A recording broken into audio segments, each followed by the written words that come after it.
मारै जादों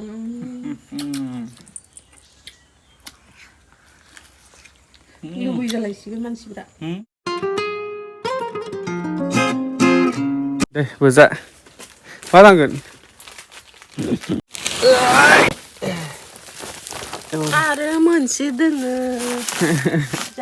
हा जाबाय मोनसे दंबायो बिथोराव सोग्रोबाबो जागौमोन हाखौ नायना मान खोनांगोन ना बा हा अ एसे गोजौ गोजौ खोनांगोन गोजौ गोजौ हो एसे माबानि खोबजोबनानै एसे गोजौ खोना हो So guys, दा आङो न'आव सफैबाय बेनिफ्राय दिनै डिसेम्बरनि 30 तारिख गाबोननिफ्राय 31 ना डिसेम्बरनि 31 निफ्राय जानुवारिनि थाखाय रेडि खालामखादोंसै दुब्लियाव लोगोसे दा हा खोगासिनो दं मन्दिराव अबेयावनिफ्राय हा लाबोदों होनबा ओइ लामायाव हा गारना दोनदोंमोन बेखौनो लाबोदों ट्रेक्टरजों गारना दोनफैखादोंमोन माने बेजाय लाबोनो चान्स गैया नालाय बेनिखायनो दा सांगिनानै लाबोगासिनो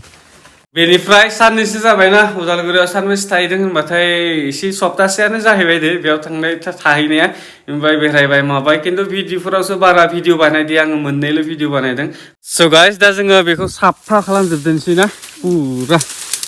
मानो दानो खोथा मानो खामानि दं दानो खोथाया खामानि बेखौ साफा खालामना लाग्रोनि माबा मोनसे खामानि दं साननैसोनि उनाव खोथागोन मानि थाखाय साफा खालामनो जों ओरै पुरा साफा खालामजोबदोंसै बे एरियाखौ दे लुवारफोर थागोनलै मिथिबाय मालायनो जि खामानि मावगासिनो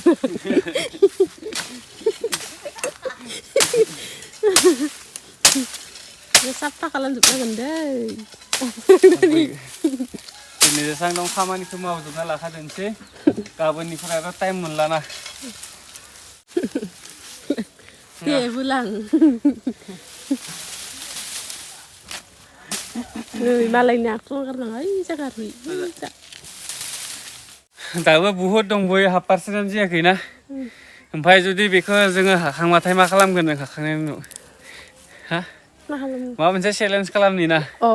जागोन बेखौ मावग्रोनानै लादोंसै ओमफ्राय नोंथांमोननो देखायगासिनो इन्ट्र'आव नुखाबाय जानांगौ जों मा चेलेन्ज खालामगोन ना दहायनिफ्राय दानगासिनो एसे मोजां आं दाननो रोङाखै नै देलाय नोंनिखौ नायनि हा मावथि नालाय मावथि गासै दानबानो बुंखायो बा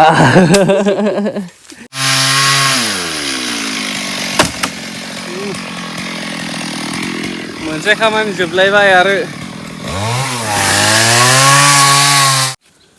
मा खालामदों नोंखो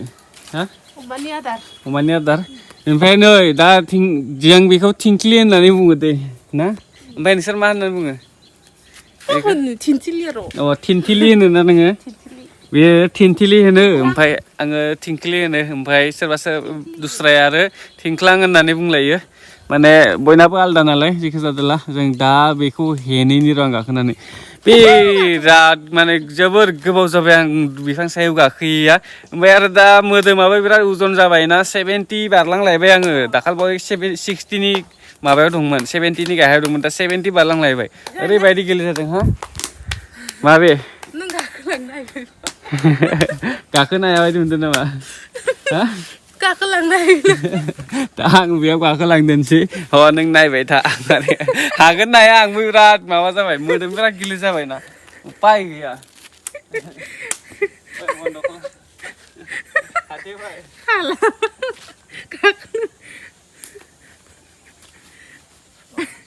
खेबना लाखानो मोदोमखौनो थिखांनो हानाय नङा हाया बायदि मोनदों नामा नों आयौ मोजाङै गामसा गानना इसोर बिराद गोबाव जाबाय आं गाखोयैया सिगां उन्दैयावसो गाखोबाय थायोमोन गलायगोन गाखागोन र'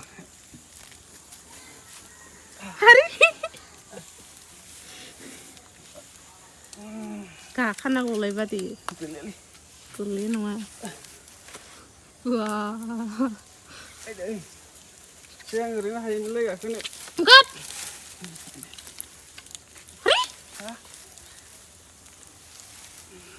फुजिमाजों मानफोर जाफौगोन नों दा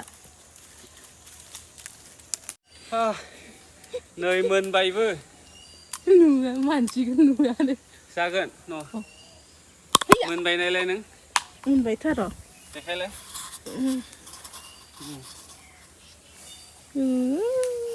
दा जों गोरलैखौसो लांनांगोन ना गोरलैखौसो लांनि मा जायगायाव लांनो दंफांखौ जानो आयै नै आंनाबो स'सो ओइ आइखौबो लाब्रा मा खालामनो नागिरदों जिगाब थिखोनो मायाव जिगाब थिखोलाबायो स' गाइस गासैबो रेडि गोजा बेनिफ्राय नैबेखौ मोजांनो देना लाग्रोदोंसै आङो दुन्दिया बानलु संख्रि सामब्राम पुरा रेडिखा आरो ओमफ्राय देना लाग्रोनि बेनिफ्राय जानायखौ स्टार्ट खालामनोसै स' गाइस नै जानाय जाबायानो जालाय जायो नामा ओंख्रिखौ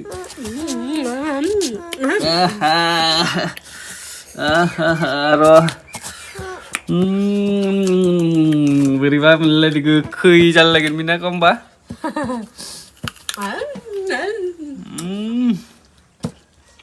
गोखैथार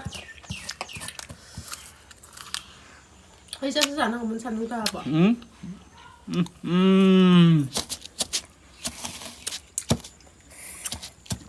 मा हादो मा हादो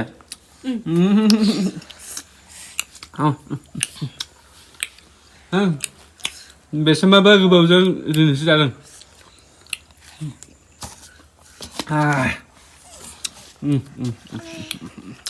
थाइसेखौनो जानो हाया गोखैथार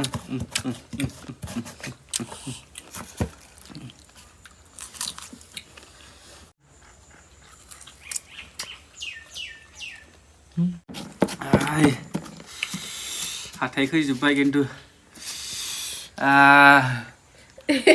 hayw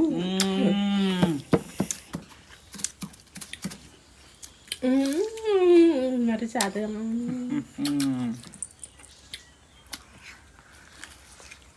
लुबै जालायसिगोन मानसिफ्रा जानायखौ नुनानै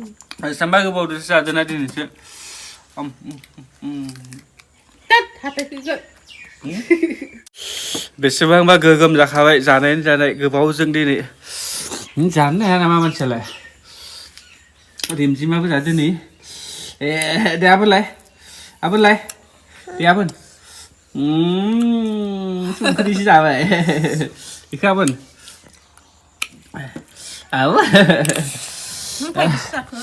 जाबाय आं थाइबेसे जागोनथाय हाथाय खैजोबसिगोन दा ओंखाम जानो हागोन ना दा